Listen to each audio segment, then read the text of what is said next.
Phil's in his Brisbane Broncos Super League top because we need to remember, of course, that Super League, a great success in Australia, as opposed to over here where it's still going, and it's 4020 not live. Phil is here.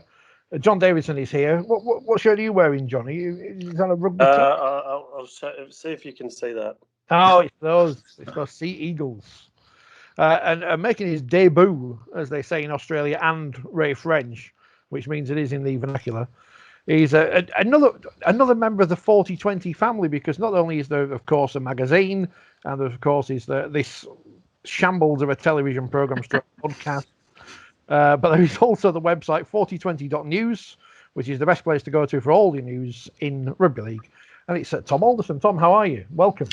Thank you very much for having me. Yes, I'm very well, thank you. Just trying to navigate my way through these unprecedented times like everybody else. And I think, like everybody on this call, certainly desperate to see some live rugby league sometime soon, which we will get on the other side of the world on Thursday. Yeah, I'd have pressed the bell there if we'd have had it for the use of the word unprecedented. We got 16 seconds into the show before we did the 4020 version of Stakeholder. The uncertain times, these special times, what we are living in. So special, of course, that we had the massive news last week, and we'll start with this because it is the positive story, I guess. I was just looking back through the archives, and it was April last year when we were all sat above a bookshop in Leeds, and you were there, John, and Gary Schofield was there, and we were talking about the retirement of Greg Inglis, and what do you know? He's come back for the challenge, obviously, of playing in Super League. We know what the word challenge means. He's off to the Warrington Wolves. Phil, are we excited? I think we should be. It's just really interesting that it's come at a time when we're talking about perhaps decreasing the salary cap. You know, how are we going to, in future, not only attract the great stars, but retain the ones that we've got? And as we start the debate that it should be lessened for next year, Warrington pull another rabbit out of a hat and bring a name that is more recognisable than just Super League, which is clearly what marquee signings are all about. And whether they're paying in marquee money or not, the debate should now be around, do we actually need a salary cap, or do we need people like Greg Inglis coming over and playing in our competition? I think it fills an obvious hole for Warrington on their playing staff. I think I'd be surprised if Anthony Gelling plays too many more games for them, and I think Luther Burrell's future is in the second row if he's got one. So he's the right signing in the right position. I think it's great for the competition. If he'd have been there unveiled at the start of the season alongside the Maloneys and the Sonny Bill Williams, we'd have been going, wow, this is the best intake we've ever had. So yes, it's a good news story, and the parlous state that we're in at the moment, any big name signing is a good signing. John, how fit is he going to be, bearing in mind that he retired last year because of injury? Yeah, that's a good question. Well, the talk is that he didn't actually retire because of injury, but because he felt he couldn't play to the same high standards. So it was more to do with mental health. And I think he's come out and sort of confirmed that he's bipolar, and he's obviously faced battles with depression before. So he has had shoulder and I think knee issues. I think that the thing will be, it'll be 2 years he'll been out of the game, so he'll be 34 in January. And I can't think of a player in recent times who's been out of the game, perhaps not without a drug ban, who's come back. I think Gareth Ellis was 18 months, obviously a bit different when you're a middle. So yeah, it's going to be a fair challenge for him. But I mean, if he can get back fit and, you know, mentally he's right, obviously, you know, he's probably a future Immortal and one of the all-time greats. So it's definitely a win on the publicity marketing side for Super League, because he is a genuine big name. Tom, you've got a website to run. Surely a name like Greg Inglis is going to drive traffic to 4020.news. Oh, absolutely. There was certainly a mad scramble the day that was announced. My co-editor Tom was messaging me backwards and forwards. We had a text message saying, "Have you seen the reports in Australia?" And less than an hour later, it was confirmed on social media by Warrington. So it was definitely a huge announcement from Warrington, and as the guys have said, it's a name that transcends rugby league across the world. There aren't many bigger names in rugby league circles than Greg Inglis, and you know, with what he's managed to achieve at club and state representative level, it certainly could be an extremely good buy for Warrington if, as John says, he can get himself physically fit but it will certainly be very interesting to see next year. He's a bums on seats name as well, because it's not just about what he'll do for Warrington. Clearly, they can see a need to fit him into their setup at the moment, but take him to virtually every other ground, and you're almost guaranteed home interest. Pick Leeds, for example. If you could go and see Conrad Hurrell up against Greg Inglis, that's the kind of admission money you might be prepared to pay. So yeah, I think it's a win-win. I just think the timing's really interesting as well, because at a time when virtually the bulk of clubs are starting to say we need to spend less, Warrington, who are firmly in the camp of we need to spend the same or be seen to be spending more, have gone out and spent more anyway. So it does his signing signal the end of the salary cap. I just want to ask you, John. Sure. Phil mentions timing there, John. Was it your Aussie brethren in the media who kind of pushed the announcement from Warrington of his signing? Yeah, I think it was the Daily Telegraph in Sydney that broke the story, and Sydney Morning followed up. And I spoke to Carl Fitzpatrick later on, and they basically, they had I think it was a day later they were going to announce it, so they had to rush to get it. But I think the news basically shocked everyone in rugby league because it kind of came out of the blue. I think everyone expected that was it from Greg. He doesn't have anything else to prove. I don't know how many grand finals he's won, 4 or 5. He's won a World Cup. He's won Origins. So it's an interesting one. How he adapts to Super League living in the UK. He's coming over in December, so it's going to be a little bit colder than what he's used to in Sydney. But as Phil said, I think it's really interesting with Warrington, because you look at the last, say, 4 signings. Obviously, Luther Burrell was a big profile. He hasn't, flown in Super League, but he's a high-profile signing who got a lot of media attention. Obviously, being in England, Rugby Union International, and Gareth Widdop and Blake Austin. So they're sort of on a one-man, one-club mission to put Super League in the headlines. Yeah.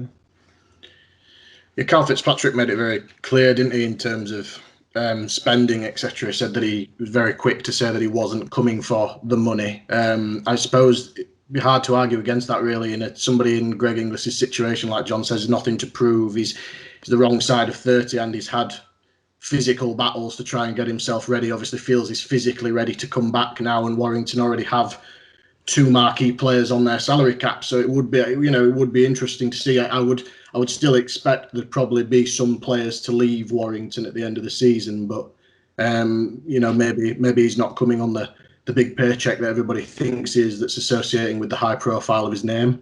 There is a historical precedent for that. In Danny Baderas, when he came to Leeds, everybody assumed that he would be coming on the kind of money that he could have commanded at his absolute height at Newcastle. And he actually approached Leeds and said, I want to come for the cultural experience. So clearly, I'm not coming for nothing, but I don't need to be one of your highest paid players, because I'm told that your competition is something that you need to experience. I've been over here on kangaroo tours. I've just had the most fantastic time in the city. I want to finish my career by saying I've been part of something. And as it happened, he ended up leaving with a winner's medal in the grand final. I reckon Inglis is in a similar mould, that he doesn't need to do this for the money, but there's something still, a tiny little piece of the jigsaw of being a professional rugby league player that says, I could be one of the few people that maybe won a grand final on both sides of the world, to which the smart ass in the background says, why is he joining Warrington then? Ha, ha, ha.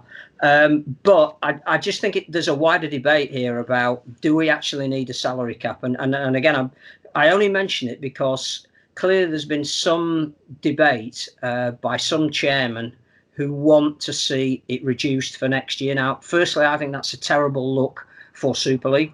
Every sport's going to be in a rebuilding phase, and we're all going to have to pay a bit of bravado to get people back and believing in the product that they're coming back to is as good, if not better, than the one that they left. And if pounds are hard earned in the early part of next year, why should they buy a season ticket? Well, I think if you're already putting out that message that we're going to be a slightly lesser product because we're not going to spend as much money, then you're starting on that really slippery slope to saying we're not going to be as good.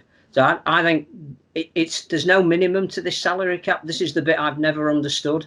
that if it was a minimum requirement to spend the 2.1 million, and all of the clubs wanted to say, actually, we're not going to have 2.1 million, we'll lower that, you could make a sense of it. But as they don't have to spend it currently anyway, A, why do you need to mention that you're lowering it? And B, why do you need to have one at all now? Well, it certainly hasn't worked in terms of spreading the Super League trophy around, has it? Or stopping clubs spending money they haven't got, because we still had the same number of teams. When was the last new team to win the trophy was Leeds, wasn't it? Mm-hmm. 2004. 2004. So we're going up to 16 years. There'll be plenty of kids who go watch Rugby League who've never seen a different team win the title, although they won't remember Bradford. And of course, clubs, mentioning Bradford there, but other clubs have had financial difficulties while there is a salary cap in place. So it's not working here as it does in Australia, John. Is that in part because we've got relegation? They don't have it in Australia. And what can we do? Should we just scrap it anyway? I think definitely relegation and promotion don't kind of go hand in hand with the salary cap system, because obviously you could be in and out of the league, and you can't really plan long term. But I think I'm a fan of a salary cap system, because while there has only been 4 or 5 clubs to win Super League, I mean, there's been quite a few in finals, both in the Challenge Cup and in Super League. I mean, Hull, Warrington, Salford, Hull KR, they've all been in finals in recent years. And I think with the salary cap, while it creates a limit to how much you can spend, as Phil said, there is no minimum spend. So you get the example of last year when, with the dispensations, and obviously with the marquee ruling, Warrington and St Helens were probably closer to 3 million, and London Broncos would have been, probably less than $1.5 million. So it's never going to be equal. And the other aspect that people forget is the academy and the youth development. That's one way. You can't circumvent a salary cap, but you can help yourself by producing your own players and then get dispensations for doing that, which Wigan do, St Helens do, and Leeds do, which are obviously the 3 probably biggest clubs in the league. What do you make of the cap, Tom? Keep it, scrap it, have less, have more? Yeah, it's a difficult one, isn't it? Like you say, it was brought in to sort of level the playing field out and obviously try and make it so that any given year any team can win the competition. But as you said, in reality that hasn't happened. We've had 4 different winners in 25. This is the 25th year of Super League, so it's a strange one, because it obviously you've have a lot of chairmen that probably involved in clubs that have got a bit more money and can go out and probably spread their wings financially and reach out to a few more players. And then you've got clubs at the other end that probably can't really afford to, as you said, spend beyond their means and need to look at their club's internal financial stability and then end up not spending up to the cap, which then provides an uneven playing field there again. So it's a difficult one. I'm not sure what the answer is. I think if you scrapped the salary cap, I don't know if I'd be concerned that some of those clubs that are a little bit better off financially would be able to sort of pull even further clear than they are at the moment. So I'm not sure what the overall answer is to it. I think that the NRL salary cap works better because there's better strength and depth in the player pool. So the 16 NRL teams are pulling from a much larger group of high quality players, and that's no disrespect to the amateur setup, the junior setups at clubs. That the game's simply just not as big over here, so the talent is spread out more thinly. We don't have to go back too far, Phil, do we, to the era of Wigan and Leeds being the only professional clubs, and Wigan pretty much signing anyone half decent who came on the market, and we don't want to be in that situation again. We don't, other than the fact that we'd love that profile at the moment, because everybody remembers the names of those Wigan players. A lot of the people remember that, the battles that they had with teams like Widnes at the time and Bradford and maybe even Leeds. Leeds are a classic example of a team that went out and spent and didn't win. Salford last year are a classic example of a team that didn't go out and spend and got to the grand final. So it's partly how you manage your resource.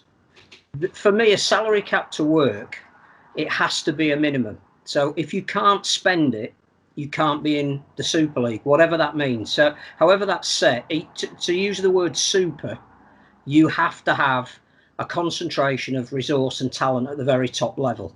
And if you're going to have a Super League, then to be in it, you've got to be able to afford it. Now, that might open the door to some clubs that can't currently in it, but have some wealthy benefactors in the background. It might mean that some of the clubs that are currently in it would say, because of the economic restrictions of the coronavirus, we have to relook at our business model. And actually, all we're doing is taking money from Sky and virtually spending all of it on our playing pool. And that's not a sustainable model. I think the other thing you've got to look at is beneath the salary cap is the Championship.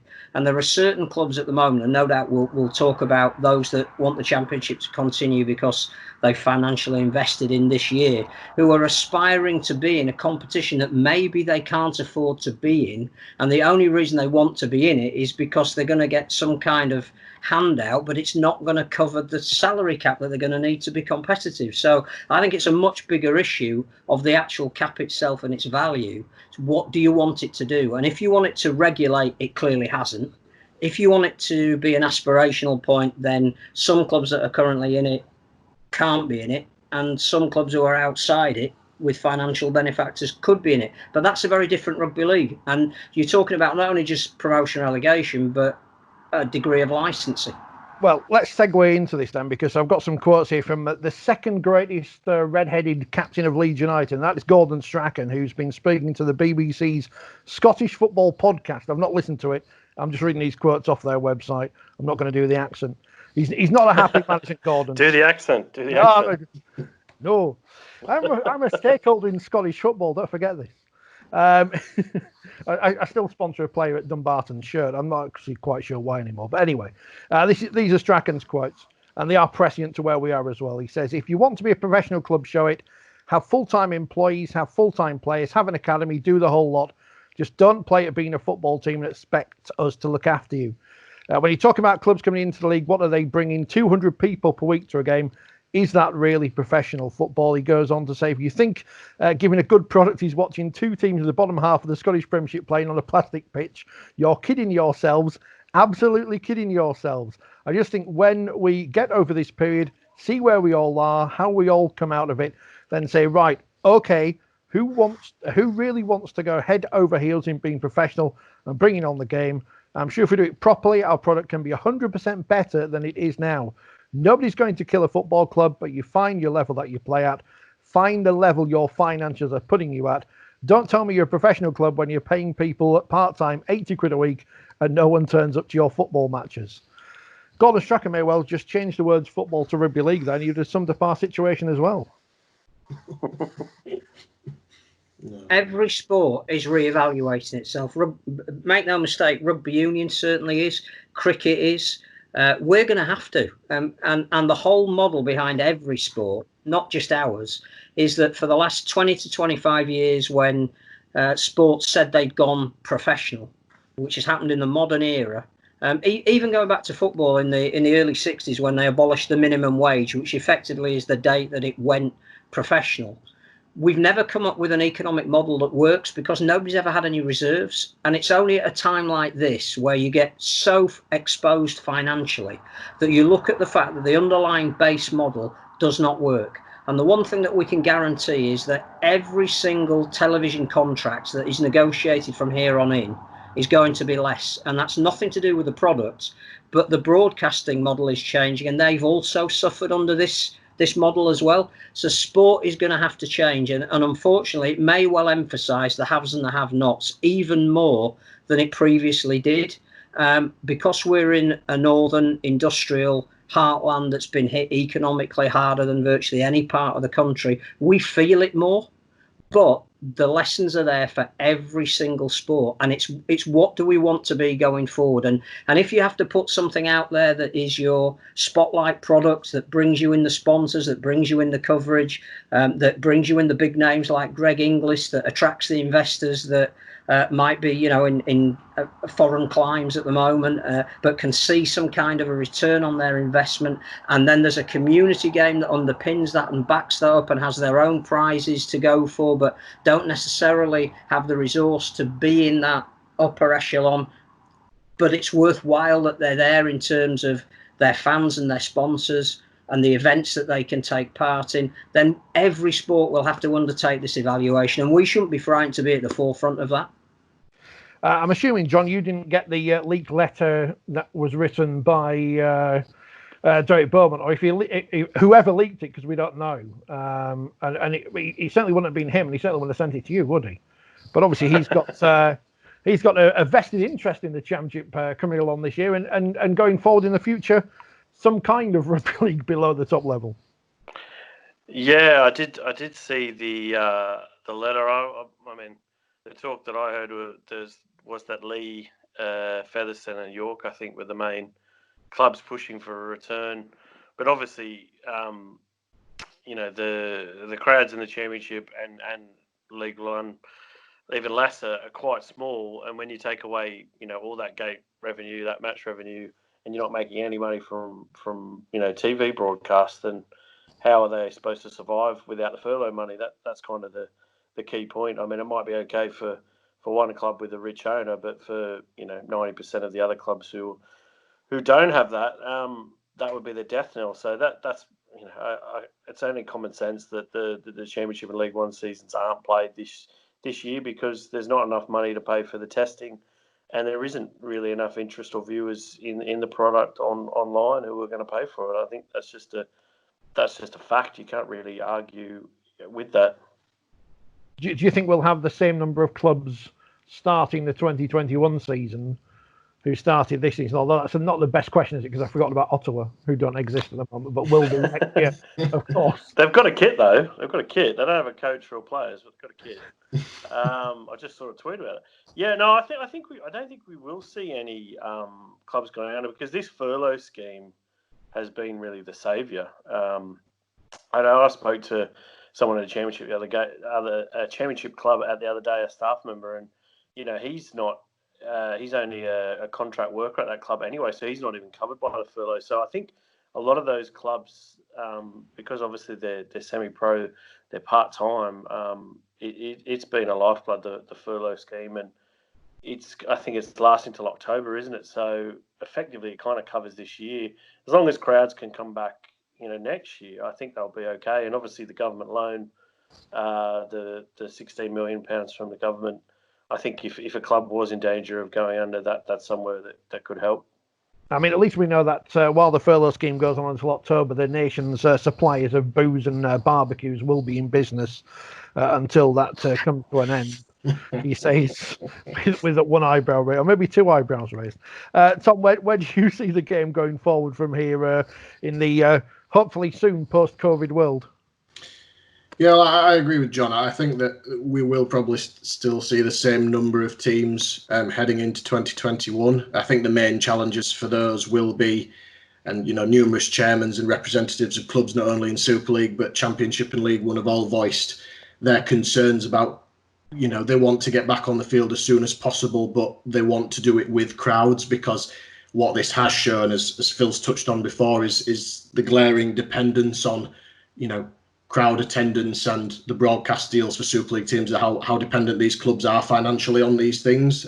So it will be, I think that they will be tested more so when they're, having to pay for stadiums to be opened, and, the bills of putting on games themselves without any crowds. I think that's when, especially the lower league teams, will be put under more financial strain. But I do think that the RFL, the governing body in Super League, are doing sort of the best they can and to try and effectively cut costs and give avenues for clubs to cut as many costs as possible, just to sort of tread water until we can get back to somewhere near full capacity. When that will be, nobody knows. But, I'm confident that we've probably taken the steps to ensure that no clubs go to the wall. I think the difficulty is that you've got the known and where that meets the unknown. So the known is that at some point Sky needs some games. And those games are going to have to be paid behind closed doors, because the restrictions will not have been lifted on crowds coming together. But that as soon as the Premier League goes back, as soon as other sports start putting content out there, even if there is no attendance, then Sky will look at sports that they're funding who can't do that and say, well, I'm sorry, I'm going to have to either not pay you the next tranche or demand some of it back because you've not delivered. So that's why I think August is earmarked. There is very likely that by the middle of August, Sky will expect Super League to be up and running in single venues, perhaps, and behind closed doors. Now, what the clubs then want is, particularly those who won't be on Sky as often and or don't have as big crowds or corporate behind them, is they need to open their grounds and get crowds in. A problem with that is that until the government say you can have crowds of a certain size minimum or without restriction, then they don't know when that is. But ideally, they're now looking at a period perhaps into the Christmas and New Year period where if there were crowds allowed, they would be maximised. So you've got almost oil and water, and where does it meet? And I think that's really, really difficult. Because the other thing that John hinted on there is somebody's got to pay for testing, because clearly there's not going to be social distancing between the players.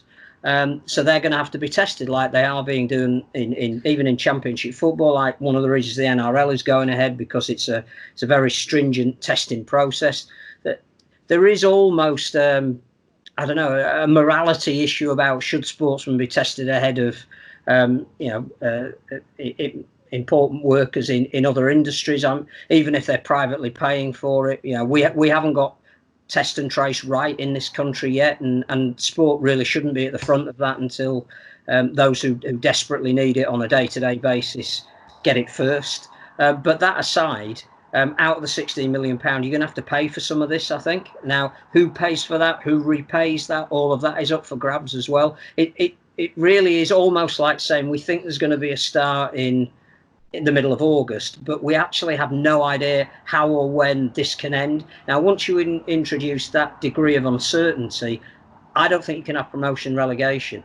And again, one of the things that we can talk about is that when we got the £16 million and Rugby League was held up as a shining light to other sports, why has it got it? Why has it got it first? What does it offer? There's a real unity about the sport. Everybody was talking about being as one. So the Super League chairman were talking about what a great job the RFL had done. All of the game at whatever level was basically being seen as an example as a whole. There were no cracks. Now we're starting to see some. We've seen it over the salary cap. Some want it reduced, some don't. Some want promotion relegation, some don't. Some want to play games behind closed doors, some don't. What we've got to be. Some have leaked a document, some haven't. Some are talking about whether you deserve to be on furlough, some aren't. We need to stay really strong, and I think the one thing that the game has to do, which John I think will confirm, is what started the process of belief in Australia, is we have to set a date soon. Even if it's just a start date, we have to have something that we can work towards. And that start date, I guess, John, looks like August at some point, or it seems to be the plan at the moment. Obviously, these things change on an hourly basis, it seems, at the moment. But it looks like August is when we might see the return of rugby league in this country. Yeah, that seems sensible. I mean, I think the situation in Australia is a lot different for a number of reasons. Obviously, there's not been a rate of infection. Australia, there's 22 million people in a vast, in a pretty big continent spread out, much different to the UK where you've got sort of 60 million on a very small island, and obviously Australia's not been hit as badly. So that's one of the reasons why they're coming back. And also, I think Peter V'landys, the new chairman, I mean, he's a bit of a strong man. He seems he doesn't take no for an answer, and I don't know whether that's a good thing or a bad thing, but he's sort of managed to do the impossible so far.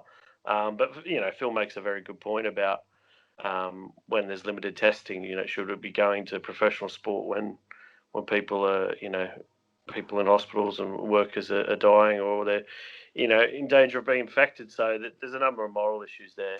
I think August makes sense. I think we need to.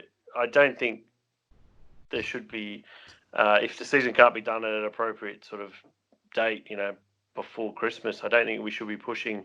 So we've got no pre-season next year because there's a World Cup, which is very important, arguably the most important thing in this country for a number of years. And players are actually going to need a break before that.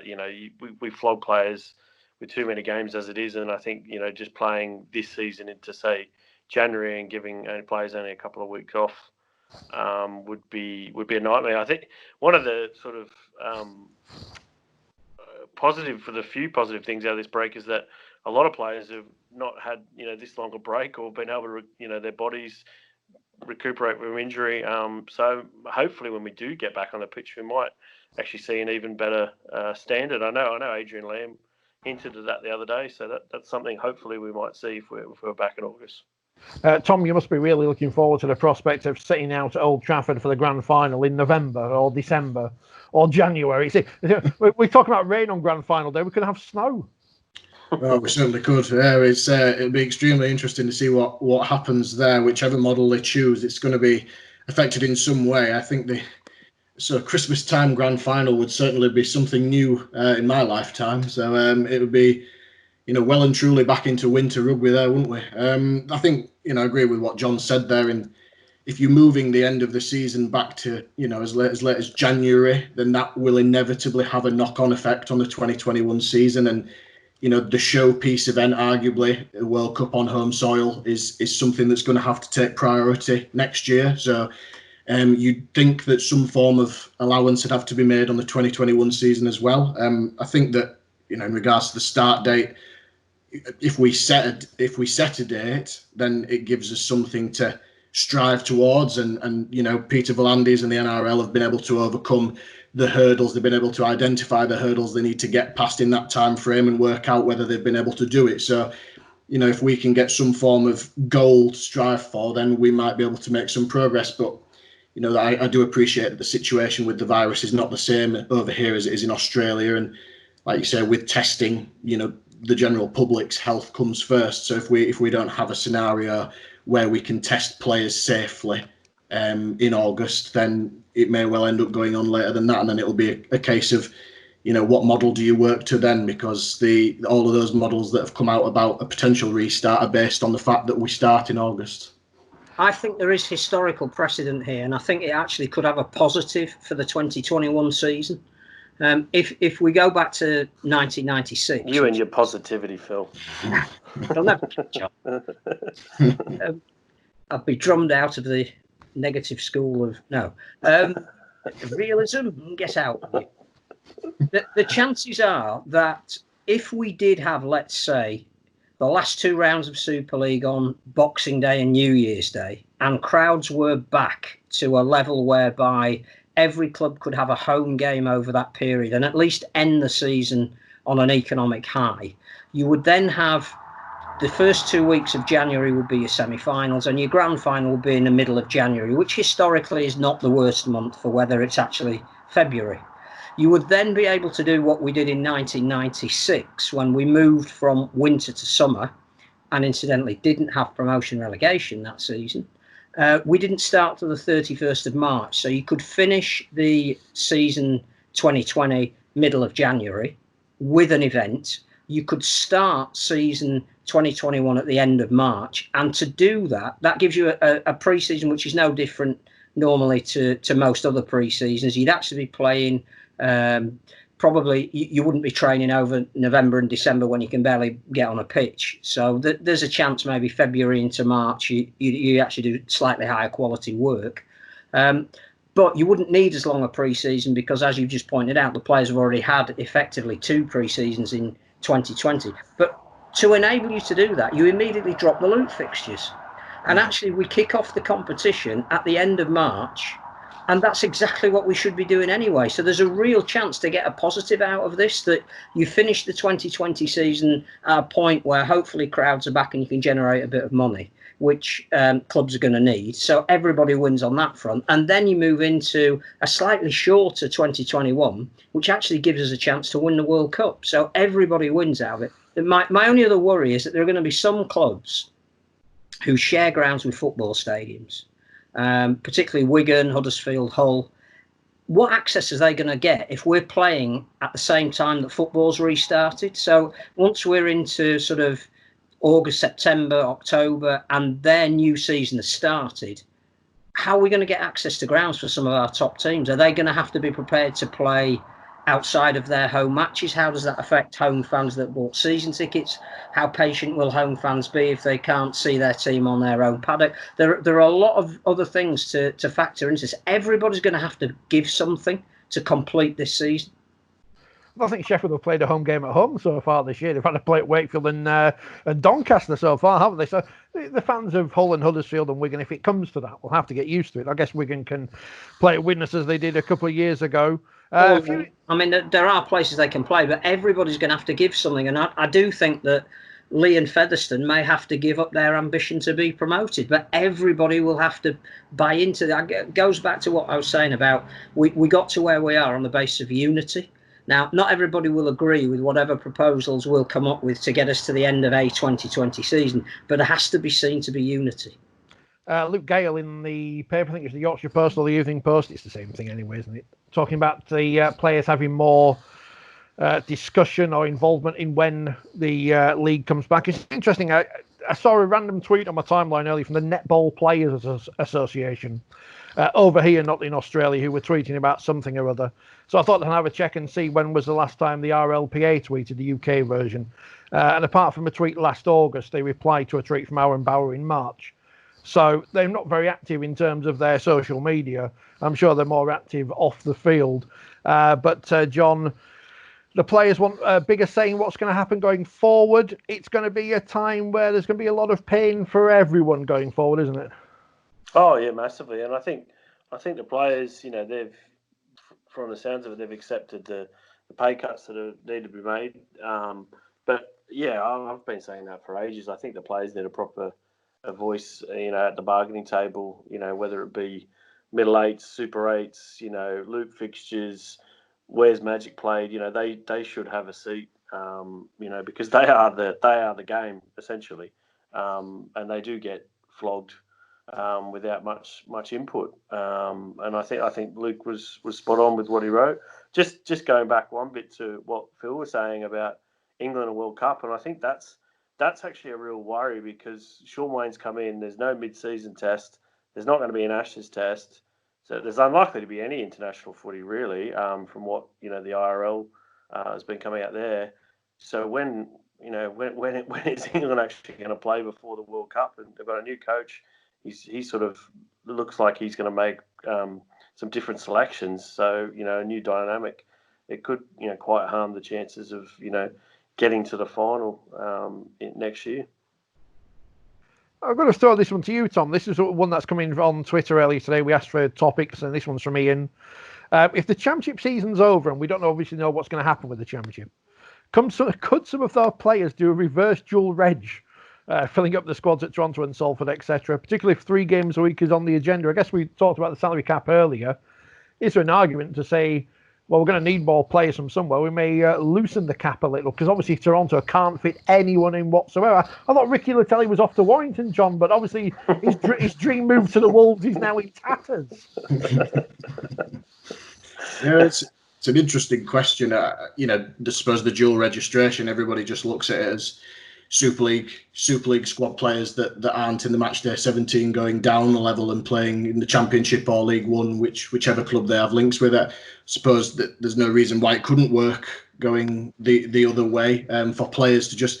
There's absolutely no doubts that if there's going to be, which it looks like it's going to be inevitable, multiple games a week, and we're going to have, you know, periods of maybe 2, 3, maybe 4 occasions where Super League clubs are playing 3 games in a week. They're going to need everybody's going to have to rely on the depth of their squad. And, you know, rugby league by its very nature is a very physical game. So a lot of there's very few squads who are prepared for that fully fit, but then you're going to have to factor in the inevitable injuries that will come from playing week in, week out, and the reduced recovery time. And as you mentioned there, Rich, with Toronto, a very sort of minimal level squad to start the season, and if they can't bring anybody else in, then they may well have to look to that route.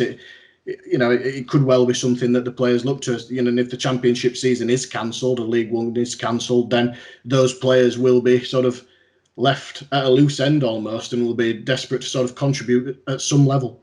Bring back AN other. That's what we want. That's what we want turning out for our Super League. Now, not only should they, but absolutely, what better way for Super League clubs to get a look at the talent that actually is in the Championship than trialling it effectively?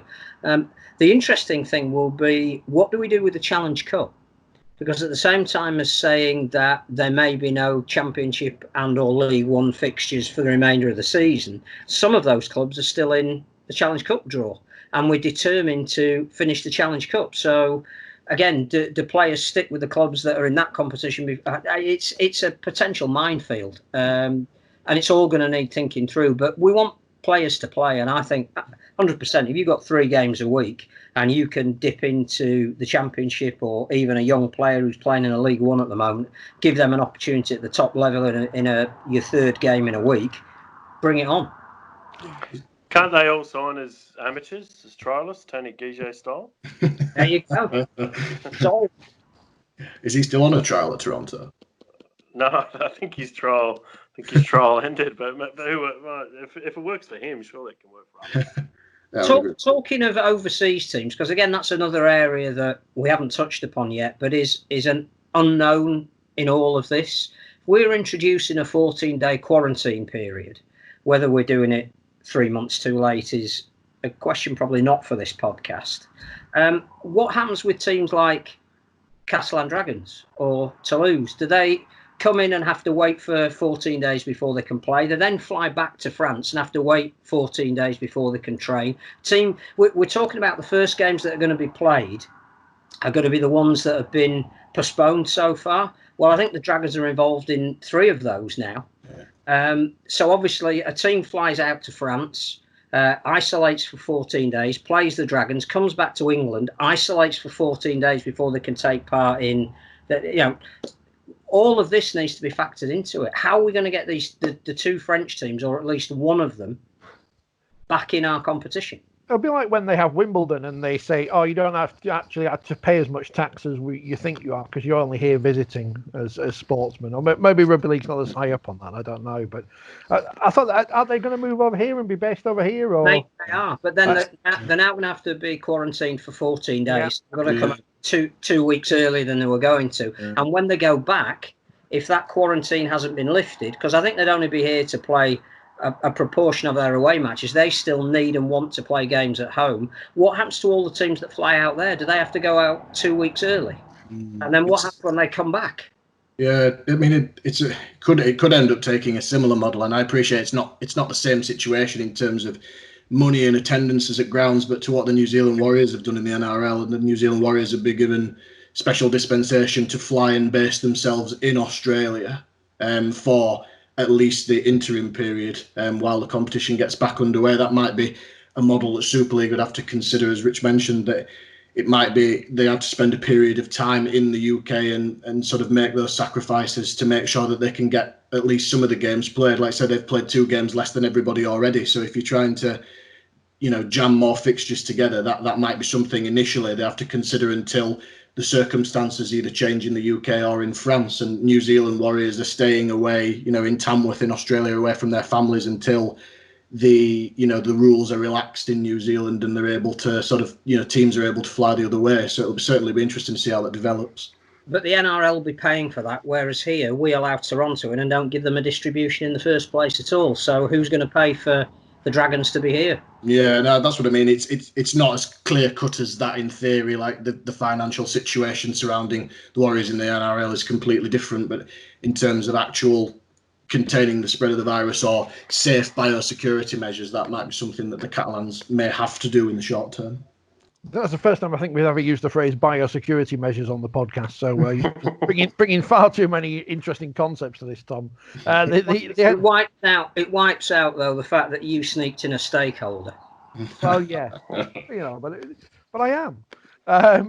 Australia and the NRL. In fact, before I get on to it, we actually had a tweet from DVD Hunter, who is in New South Wales in Australia. He's talking about things to talk about. Jordan Rankin leaving Cass. There you go. We talked about that. Is there anything to add on to that? I don't think there is there? Neil Evans is coming into Cass. Therefore, yeah. Rankin was going to be going, and he's gone early. I think that's all. That caused lots of excitement, didn't it? Because everyone got very upset at these agents. I don't know. And John Bateman's agent too. Yeah. Well, go on. Well, let's talk about this before I get on to DVD Hunter's question. Then forget before the end of the podcast. What's going on with John Bateman? That's a good question. And the media and him. That's a good question. Well, I've sort of been watching a few programs the last few days. It seems like that Canberra, obviously, this came out just before the grand final that he'd asked for an upgrade, and he's obviously switched. He switched agents from Andy Clark, an English agent, to Isaac Moses. Isaac Moses, who manages some of the top NRL players, Cameron Smith and Mitchell Moses, for example. And yeah, from what the reports are that his manager, whether it's with John's knowledge or not, you would imagine it is, has wants an upgrade. Canberra have actually offered him an upgrade and an extension, but he doesn't want the extension. He just wants an upgrade because he's actually contracted to the end of next year. So it's pretty poor timing that it's sort of all broken this week, particularly when players when money's so scarce and cuts costs are being cut. So yeah, it's a pretty ugly look. But that's the skullduggery when it comes to player managers. There's a lot of that goes on that people don't hear about. In 2021, John Bateman will play for Canberra. In 2022, he'll play for a different NRL team on a contract that's twice what he's earning at the moment. I thought you said he was going to play for Leeds in 2022 for a second there, Phil. No, that's Sam Bird when he comes out of retirement. He's going to do a Greg Inglis. Yeah, we're going to Warrington. He won't be going to Leeds. They'll fit him under the cap somehow. Speaking of British players in Australia, glaring omission from the England women's squad last week was Charlotte Booth, ex of Leeds, won both the Challenge Cup and Grand Final last year. Not in the England squad, which was announced last week, or the England performance thing. Although she has been training, because I've just gone onto Instagram, and there she's with her former captain, Courtney Hill, who's still out in Australia, enjoying the weather and not here.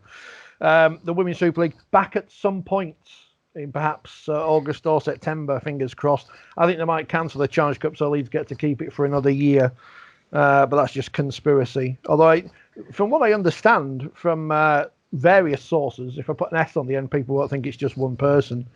Lots of player moves, and of course we had that big move last week of Amy Hardcastle moving from Bradford to St Helens, and Bradford, I don't know what's going on there at the moment, or maybe but big signing for St Helens, and I'm sure we'll see something from them this year. Good news for Faye Gaskin, of course, who was on the show last week. And if you missed last week's show, catch up on it.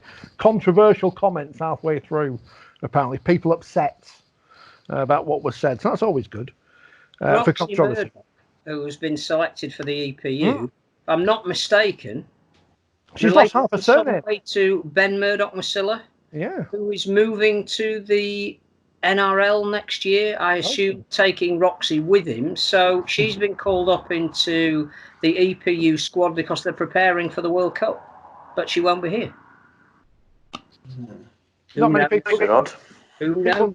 People not as bothered about that as they were about Jackson Hastings and the other fellow whose name I've forgotten. Blake Austin, that's it. Who are the Pacifique 13?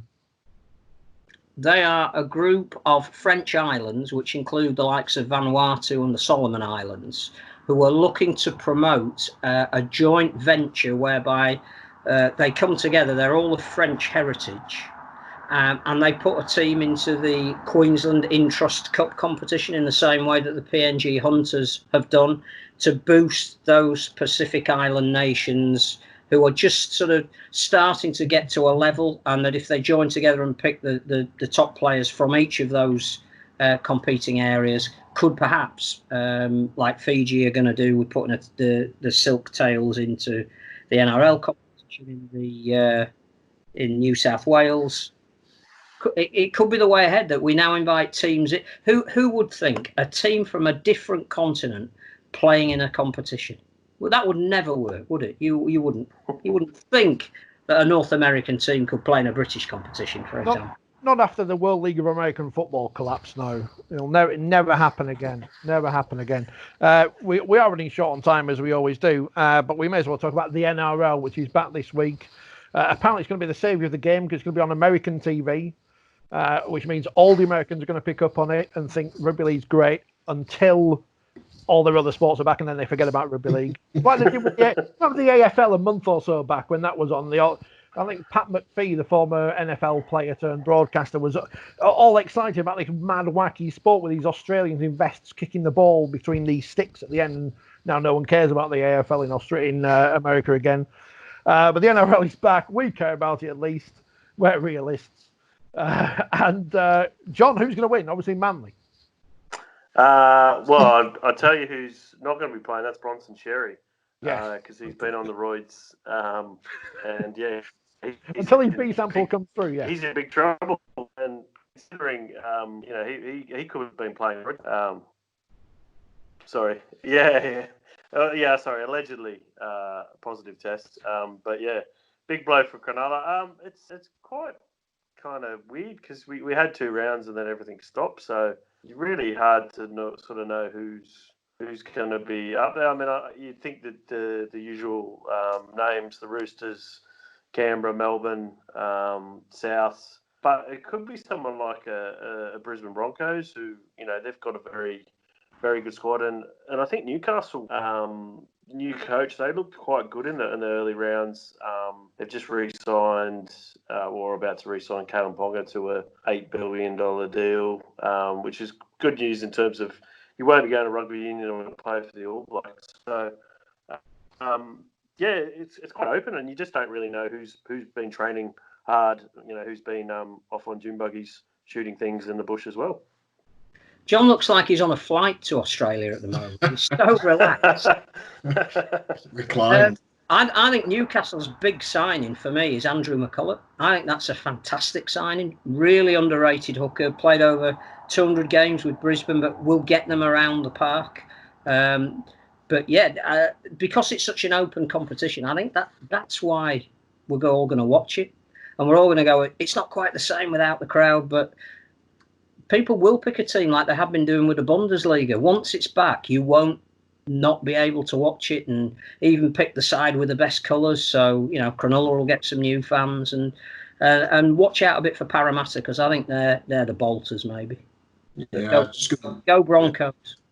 Yeah, I was just going to say, I agree that you have to watch out for Parramatta there. I think Parramatta started the competition as well as anybody. And, with the NRL only using 6 venues until round 9, Parramatta, although there's not going to be fans there, Parramatta will have the home comforts of their own stadium at Bankwest, as will Brisbane at Suncorp. So those squads might have a little bit of a slight advantage, but they've got, some really good quality players, Parramatta. And from what I saw in the opening 2 games, they looked really strong. But the one thing you can always say about the NRL is it's anything but predictable. There tends to be another, you do get the Melbournes, the Sydney Roosters that are in the conversation most years, but there's always inevitably another club that makes a surge from nowhere the previous year. So I agree with John. It's very difficult to try and predict it at the moment.